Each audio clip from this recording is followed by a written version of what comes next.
ये संदेश है आप सबके लिए कि हम संस्कार करावें, तभी जाकर के हमारे घर राम और लक्ष्मण का प्राकट्य होगा। साथियों, मात्र कथा सुनने से प्राकट्य नहीं होगा, जीवन में संस्कार कराने होंगे, राम के पदचिन्हों पर चलना होगा, तब जाकर के कथा के माध्यम से जीवन में राम और कृष्ण का प्राकट्य होगा। कल हम लोगों ने ध्रुव चरित्र की कथा सुनी थी। उसमें बड़े सुंदर तरीके से शुकदेव जी ने महाराज परीक्षित को सुनाया है कि किस प्रकार से उत्तानपाद के पुत्र ध्रुव का कल्याण हुआ। ध्रुव के वंश में ही आगे चल करके साथियों अलग अलग समय में अलग अलग राजा हुए। ध्रुव का वंश जब आगे बढ़ा तो फिर ध्रुव के ही वंश में आगे चल करके बड़े ही उत्तम और धार्मिक राजाओं का जन्म हुआ। ध्रुव के वंश में आगे अंग राजा बने, जो बहुत भगवत भक्त थे, लेकिन उनका जो पुत्र वेन हुआ वो बड़ा ही दुष्ट राजा था, और उसकी दुष्टता के कारण चारों ओर पाप अधर्म बढ़ता जा रहा था।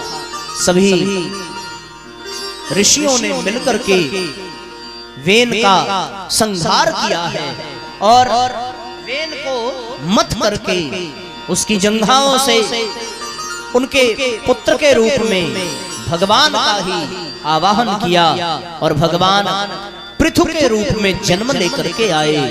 देवताओं ने उनकी स्तुति की है। पृथु से ही इस धरती का नाम पृथ्वी पड़ा। उन्होंने धरती से जितनी भी विशेषताएं थी उसका दोहन करके कृषि परंपरा का शुभारंभ किया। महाराज पृथु ने ही पर्वतों और समुद्रों का निर्माण करवाया, सप्त द्वीपों का निर्माण करवाया। सनत कुमारों ने उनको उपदेश दिया। उन्होंने वन में तप करके स्वधाम गमन किया। आगे चलकर पृथु के वंश में अंतर्धान, अंतर्धान के हविर्धान, हविर्धान के बरहिखद हुए, जिन्होंने प्राचीन दिशा में बहुत से यज्ञ किए। प्राचीन बरही नाम कहलाया। अनेकानेक यज्ञ करने के कारण उनकी प्रवृत्ति यज्ञ में ही बढ़ती जा रही थी। तब नारद जी ने उनको पुरंजनोपाख्यान सुना करके उनका उद्धार किया। पंचवें स्कंद में दो परमहंसों की कथा, ज्ञानी परमहंस, भक्त परमहंस ऋषभ देव जी और जड़ भरत जी की कथा आती है। ये ऋषभ देव जी जैन धर्म के प्रथम तीर्थंकर हैं और जड़ भरत जी जो हैं, जिनके नाम पर इस देश का नाम भारत पड़ा। जड़ भरत जी ने अपने जीवन से ये सीख दी है कि जीवन में आसक्ति में पड़ना नहीं चाहिए। वैराग्य के भाव से, निरासक्त भाव से अपने जीवन को आगे बढ़ाते जाना चाहिए। जड़ भरत जी की कथा हमें ये प्रेरणा देती है। आप लोगों ने सुनी है जड़ भरत जी की कथा? हो भाई, सुना है कि इसको विस्तार से सुनाए? सुनाए? अच्छा, चलो एक कथा और सुनाते हैं आपको। ऋषभ देव जी के 100 पुत्र हुए। ऋषभ देव जी बड़े तपस्वी थे। इन्होंने जब इंद्र ने वर्षा नहीं की और सभी वर्षा के अभाव में त्राही त्राही कर रहे थे, तब ऋषभ देव जी ने तप करके वर्षा कराई। इंद्र प्रसन्न हुए और अपनी पुत्री जयंती का विवाह ऋषभ देव से कराया। उनके 100 पुत्र हुए। उन सभी पुत्रों में सबसे बड़े पुत्र का नाम भरत था। भरत ने भी अपने पिता की भांति अपने भाइयों और पुत्रों को राज्य देकर के वन में प्रस्थान किया, तप किया। लेकिन भरत जी तप करने गए, गंडकी नदी के किनारे आश्रम बनाया। गंडकी नदी में स्नान कर रहे थे। उसी समय एक हिरन, मादा हिरन दौड़ती हुई आई, पीछे सिंह दौड़ा रहा था। भय से वो गंडकी नदी में छलांग लगाती है। गर्भवती थी, उसका गर्भ प्रसव हुआ, हिरण का बच्चा पैदा हुआ, हिरणी के प्राण निकल गए। वो बच्चा बहते बहते जड़ भरत जी के पास आया और भरत जी के पास पहुंचा तो भरत जी ने उस बच्चे को बचाया तो उस बच्चे में आसक्ति हुई। जो परिवार को, पत्नी को, बच्चों को, राज्य को, संपदा को त्याग चुका था, उसकी आसक्ति हिरण के बच्चे में हुई। अब उनका जब तब छूट गया, हिरण के बच्चे में ही उनका मन रमने लगा। उसी के साथ खेलना, उसी के साथ कूदना, उसी के साथ उठना बैठना। जब माला करने बैठते तो वो हिरण का बच्चा इनको चाटने लगता, प्यार करने लगता। एक दिन उधर से हिरण का झुंड निकला। हिरण के बच्चे ने देखा कि हमारी बिरादरी के लोग जा रहे हैं। हिरण का बच्चा उसी झुंड में शामिल हुआ और चला गया। उसके वियोग में तड़प तड़प करके भरत जी के प्राण गए। अंते मति ही सा गति ही, मरे तो अंत में हिरण ही ध्यान में था, इसलिए अगला जन्म हिरण का ही मिला। तप था इसलिए पूर्व जन्म का ज्ञान रहा। हिरण का जन्म पाकर के बड़ा पश्चाताप हुआ कि हमने अपने जीवन को बेकार कर दिया। मैं वन में आया था तप करने, लेकिन हिरण की आसक्ति में पड़ करके हमने अपने जीवन को व्यर्थ गमाया। समाधि ली है और हिरण का जीवन बिताया। अगले जन्म में एक ब्राह्मण के घर पैदा हुए। कहा उन्होंने कि किसी से संबंध नहीं रखेंगे, न किसी से बोलते, न किसी से बात करते, मन ही मन गायत्री मंत्र का उच्चारण करते। पूर्व जन्मों के ज्ञान के कारण अब की बार किसी के भी आसक्ति में नहीं पड़ना है, इसलिए सदैव सावधान रहते। कोई बुरा कहता, भला कहता, सब सुन लेते, सह लेते। कोई भोजन देता न देता कोई फर्क नहीं पड़ता। सबने इनको पागल समझा। भाइयों ने घर से निकाल दिया।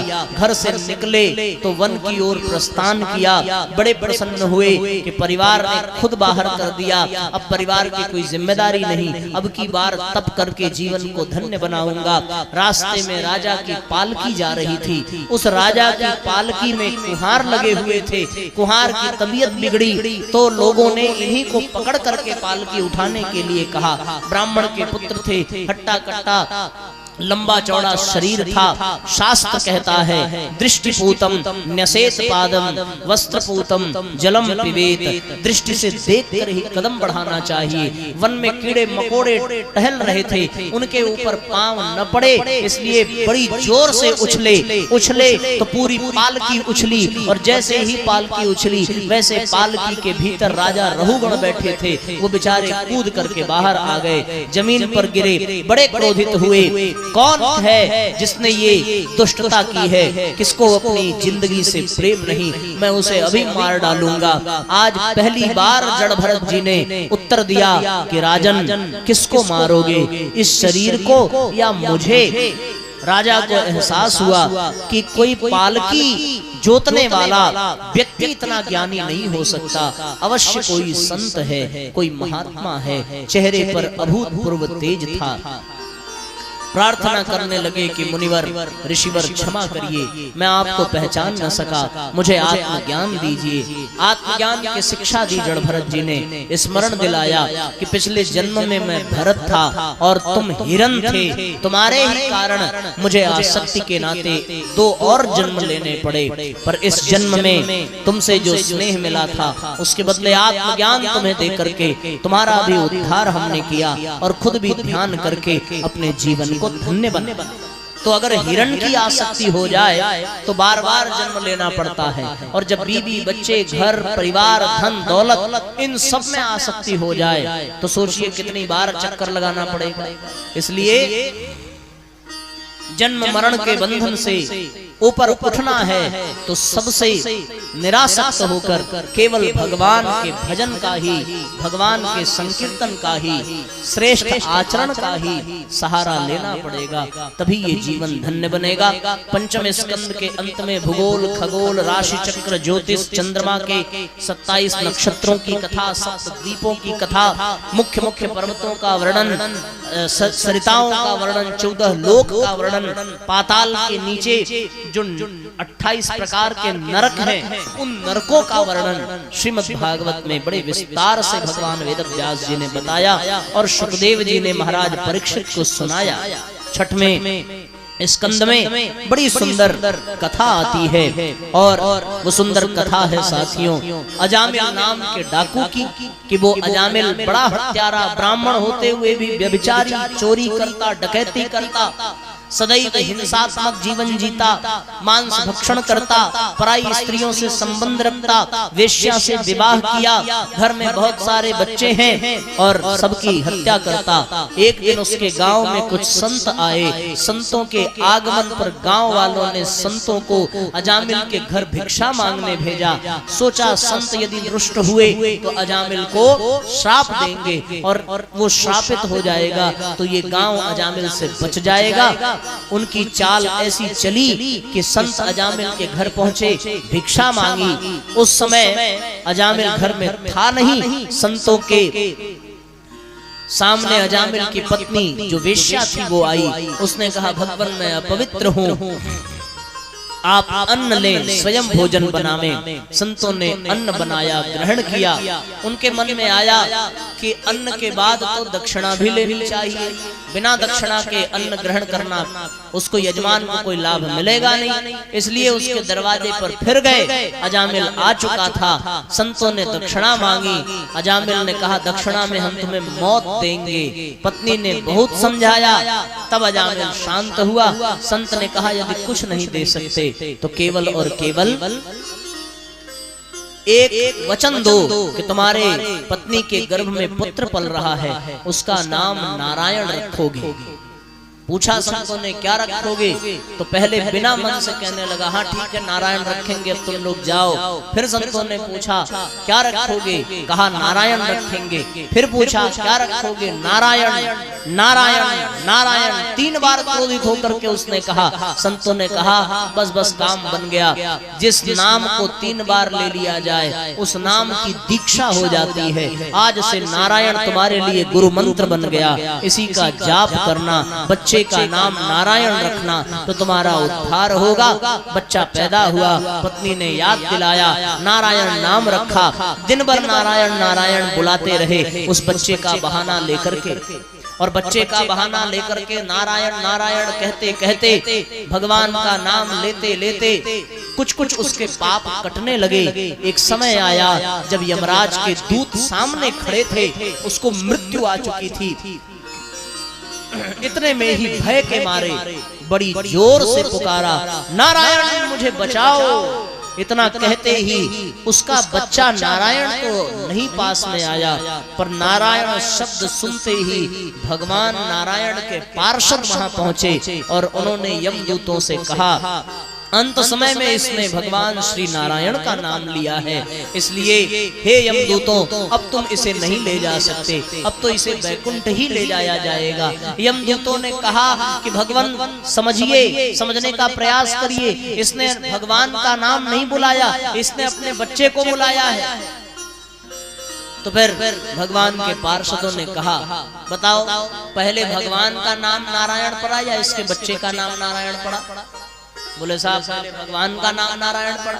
बोले जब भगवान का नाम नारायण पड़ा तो नाम किसका हुआ, बच्चे का कि भगवान का? बोले भगवान का।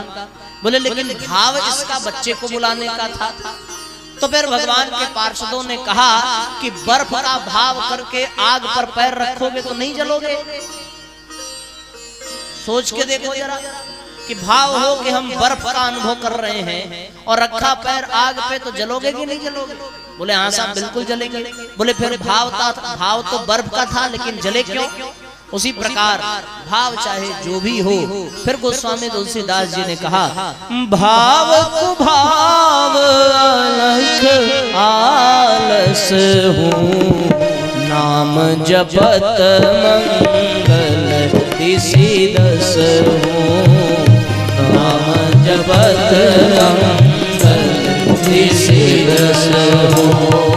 भाव को भाव, भाव को भाव अलख आलस हो, नाम जपत मंगल दिसिदस हो, नाम जपत मंगल दिसिदस हो। भगवान के नाम का जप चाहे भाव से करिए तो भी लाभ मिलेगा, और कुभाव से करिए तो भी लाभ मिलेगा, आलस्य में करिए तो भी भगवान के नाम का लाभ मिलेगा। कुछ लोग आलस्य में ही भगवान का नाम लेते हैं, भाव कुभाव का मतलब नहीं। एक तो है प्रेमी भक्त जो बड़े भाव से हे नारायण हे राम हे कृष्ण बड़े भाव से नाम लेगा, उसे तो लाभ मिलता ही है। पर कुछ लोग गुस्से में भगवान का नाम लेते हैं। जैसे बच्चा है कुछ गिरा दे तो घर की माताएं क्रोध में, हे राम क्या कर दिए, क्रोध में राम का नाम लिया तो भी उनको लाभ मिलता है। और गोस्वामी तुलसीदास जी ने कहा, आलस्य में भी यदि भगवान का नाम लो। कुछ लोग आलस्य में लेते हैं, ठंडी का मौसम है तो बड़ा आलस्य आता है, तो बिस्तर से सो के उठेंगे तो अंगड़ाई लेते हुए कहते हैं खूब ऐसे, अरे राम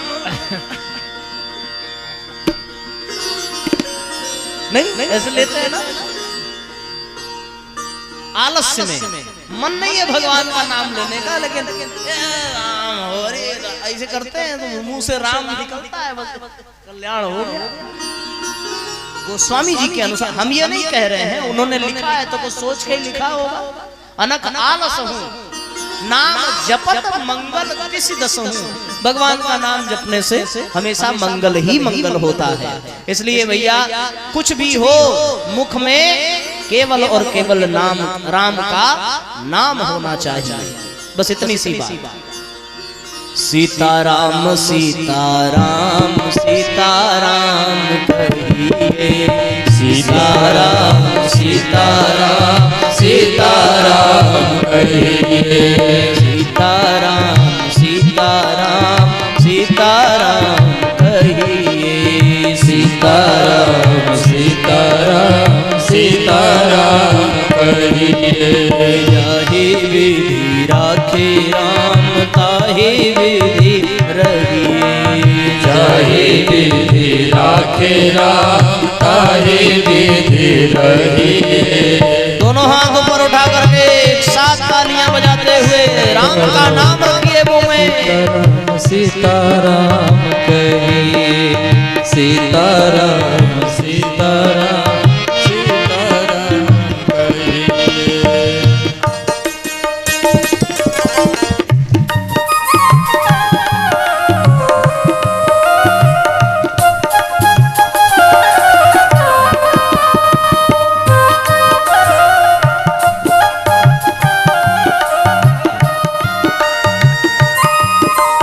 मुख में हो राम नाम, राम सेवा हाथ में, मुख में हो राम नाम, राम सेवा हाथ में।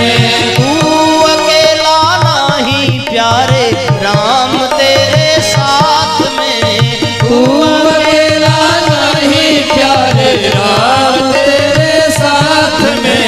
विधि का विधान जान, विधि का विधान जान, हानि लाभ सही ताहि विधि राखे राम ताहि विधि रहिए, यही विधि राखे राम ताहि विधि रहिए।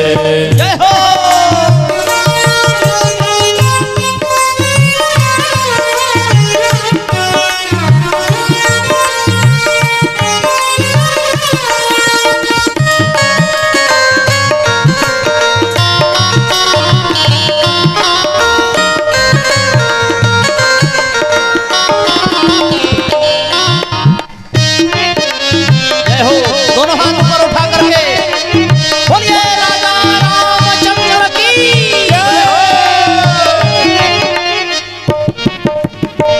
किया अभिमान तो फिर मान नहीं पाएगा।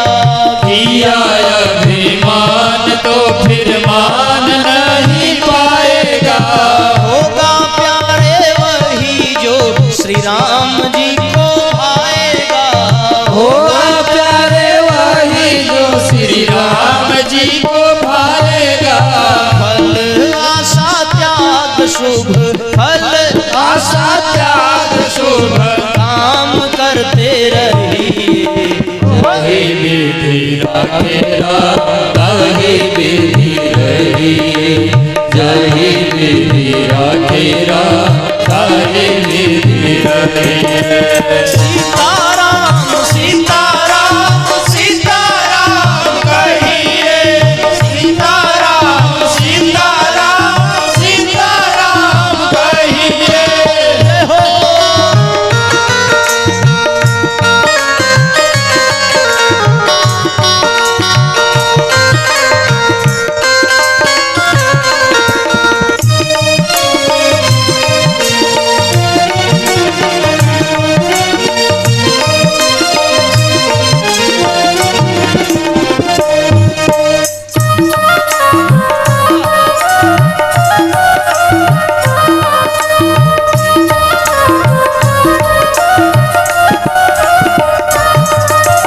जिंदगी की डोर सौ हाथ दीनानाथ के।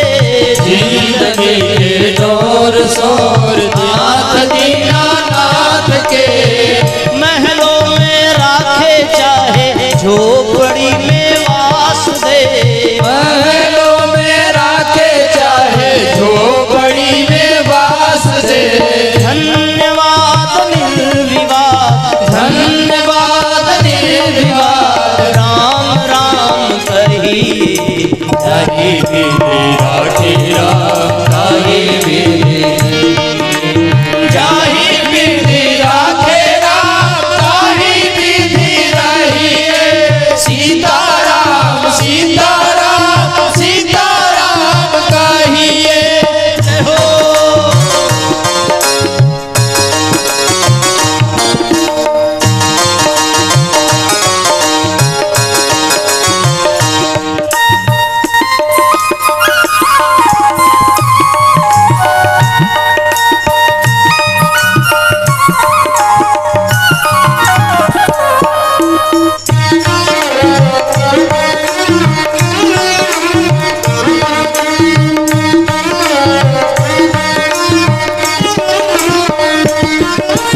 आशा एक राम जी से दूजी आशा छोड़ दे। आशा एक राम जी से दूजी आशा छोड़ दे। नाता एक राम जी से दूजा नाता तोड़ दे। आशा एक राम जी से दूजा नाता छोड़ दे। आशा एक राम जी से दूजी आशा छोड़ दे। आशा एक राम जी से दूजी आशा छोड़ दे। नाता एक राम जी से दूजा नाता तोड़ दे। आशा एक राम जी से दूजा नाता तोड़ दे। साधु संग राम रंग साधु संग राम रंग अंग अंग रंगिए। हरि विधि राखेरा हरि विधि रहिए। जाहि विधि राखेरा ताहि विधि रहिए। सीताराम सीताराम सीताराम कहिए। सीताराम सीताराम सीताराम कहिए। सीताराम सीताराम सीताराम रहिए। सीताराम सीताराम सीताराम सीताराम सीताराम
रामचंद्र की।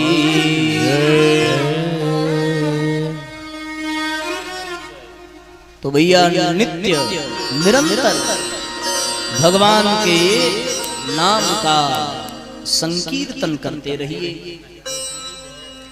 जितना नाम संकीर्तन होगा, नाम संकीर्तनम यस्य सर्व पाप प्रणाशनम।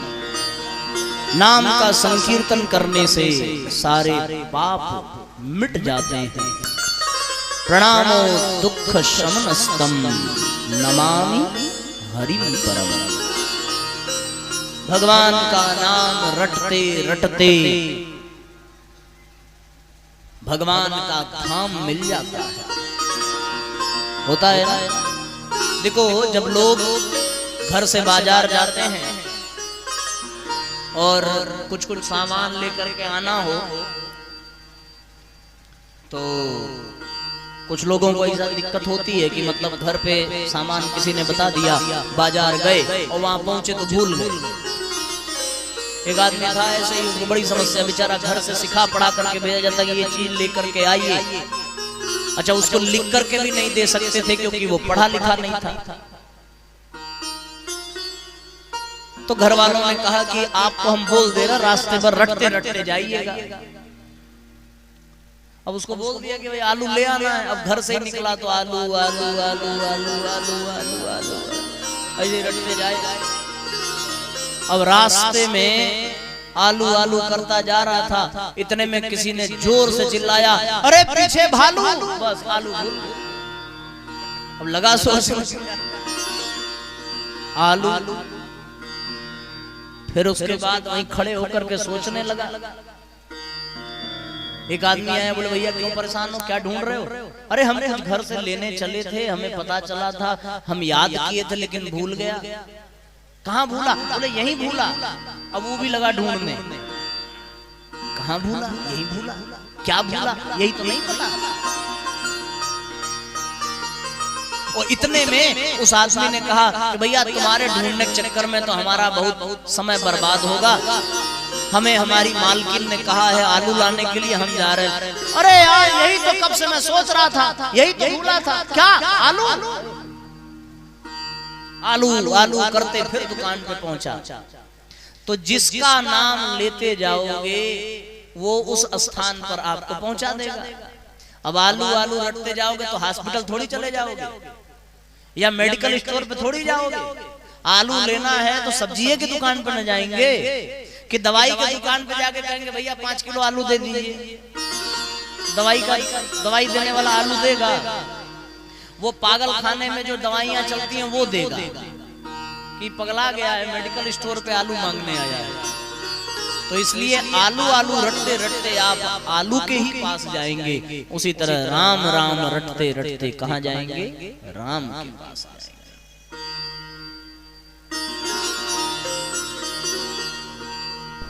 हरे रामा रामा रटते रटते बीती रे उमरिया।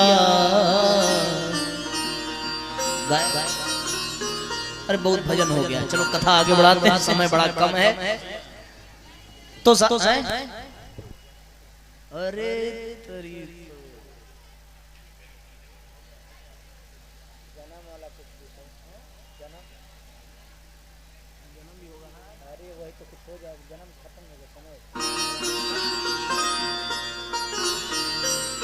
देखो भाई, हमारे ये भैया लोग कह रहे हैं कि नहीं नहीं समय नहीं है, अभी भगवान के जन्मोत्सव तक चलना है और हम अभी 5वें 6वें स्कंद पे। हालांकि हमारी स्पीड का कोई था नहीं है, हम तो चुटकी बजा करके राम कथा खत्म कर देते। एक रावन्ना आई ठाकुर बाबन्ना, ताने उनकी नार चुराई, जाने उनको मार गिराई। इतने बात की बात अन्ना तुलसी रच गए धन्ना, बस राम कथा खत्म। वन गमन, सीता हरण, हनुमत मिलन, लंका दहन, रावण मरण, अयोध्या पुनः आगमन। 9वां स्कंद पूरा। हनुमान जी के स्पीड से कभी कभी कथा हम लोग करते हैं। पवन तनय बल पवन समाना, उसी स्पीड से चलना पड़ेगा, नहीं तो संभव नहीं है। तो आइए थोड़ा आगे चला जाए, अभी तो 3-4 दिन का समय है, आराम से सुनाएंगे भजन, आप जो कहेंगे वो सुनाएंगे। तो साथियों इस तरीके से अजामिल का उद्धार हुआ। आगे चल करके वृत्तासुर की कथा आती है। वृत्तासुर पिछले जन्म में एक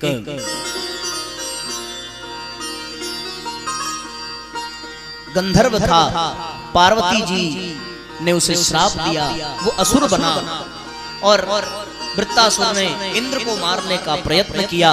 वृत्तासुर के पिता ने यज्ञ किया था कि इंद्र को मारने वाला पुत्र चाहिए, पर मंत्र गलत हुआ तो इंद्र से मरने वाला पुत्र वृत्तासुर पैदा हुआ।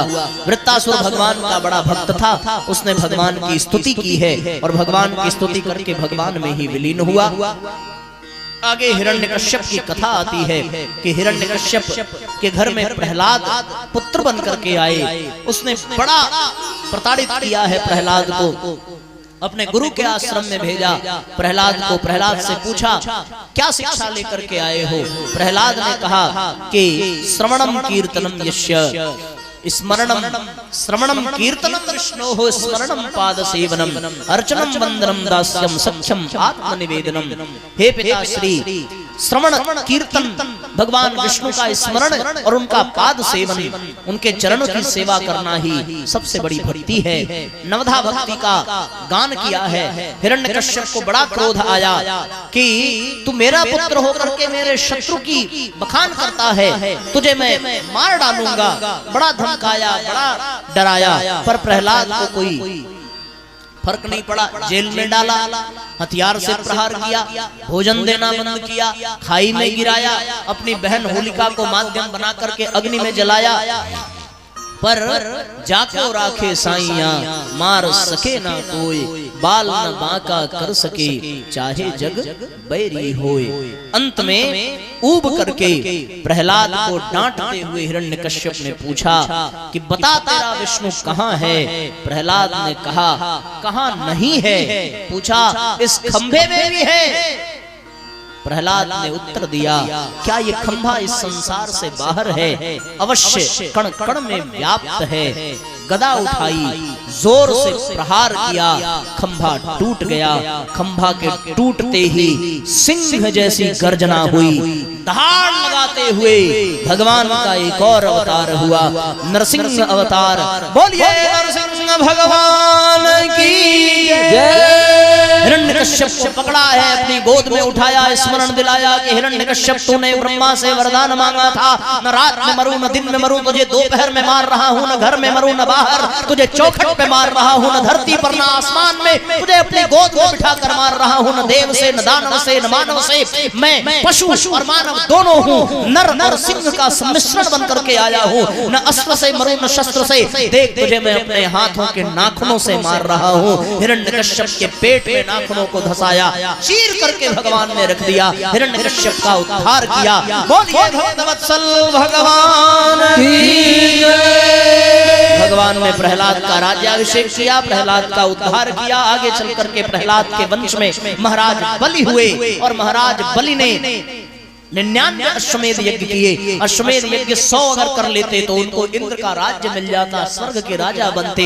लेकिन इंद्र ने माता अदिति से प्रार्थना की। अदिति के घर भगवान वामन बन करके आए। वामन के रूप में इंद्र के बलि के दरवाजे पर पहुंचे और बलि के दरवाजे पर पहुंच करके भिक्षाम देहि का उद्घोष किया है। भिक्षाम देहि का उद्घोष करने के पश्चात बलि ने जल लेकर के संकल्प किया कि मैं आपको वचन देता हूँ, आपको अभिष्ट दक्षिणा अवश्य दी जाएगी, दान अवश्य दिया जाएगा, तभी मेरा ये यज्ञ सफल होगा।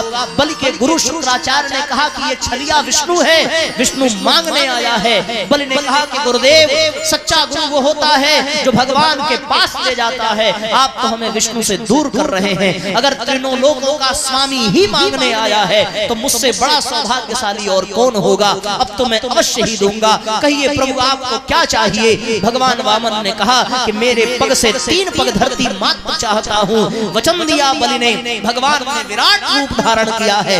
एक पग में सारी त्रिलोकी नाप ली, दूसरे पग में पृथ्वी लोक को नाप लिया, तीसरे पग में कहा कि हे बलि मैंने सब कुछ नाप लिया है, तुझे भी नापना अब शेष रह गया है। तीसरे पग में बलि ने अपने आप को सर्वस्व न्यौछावर कर दिया। भगवान ने बलि के ऊपर पैर रखा, बलि को पाताल भेजा, जीवन पर्यंत सुरक्षा का आश्वासन दिया और अगले मनमंत्र में इंद्र का पद प्रदान करने का एक वचन देकर के भगवान ने देवताओं को उनका राज्य वापस कराया। इस प्रकार से वामन अवतार की कथा पूरी हुई। आगे चलकर के भगवान परशुराम के रूप में आए। परशुराम के रूप में आकर के उन्होंने सहस्त्रार्जुन का वध किया है। सहस्त्रार्जुन का वध करके बार बार इस धरती पर सद्विचारों का विस्तार प्रचार प्रसार किया और फिर उसके पश्चात भगवान राम के रूप में आने की योजना बनाते हैं। सभी भगवान के पास जाते हैं। धरती माता गौ का रूप धारण करके जाती है। सब देवता, सब ऋषि, सब ब्राह्मण धरती के साथ जाते हैं। ब्रह्मा और शिव भी धरती के साथ भगवान का दर्शन करने, भगवान से प्रार्थना करने के लिए पहुंचते हैं और वहां पहुंच करके सबने भाव पूर्वक स्तुति की है परमात्मा की कि हे परमपिता, अब आपके आने का समय हो गया है। आप आइए, इस धरती पर पधारिए। धरती पर पाप बढ़ता जा रहा है और पाप को मिटाना केवल आपके ही लिए संभव है। इसलिए हे प्रभु, आपसे प्रार्थना, आपसे निवेदन, आपका आगमन हो। इसी बात से सब भगवान का भाव पूर्वक गुणगान करते हैं।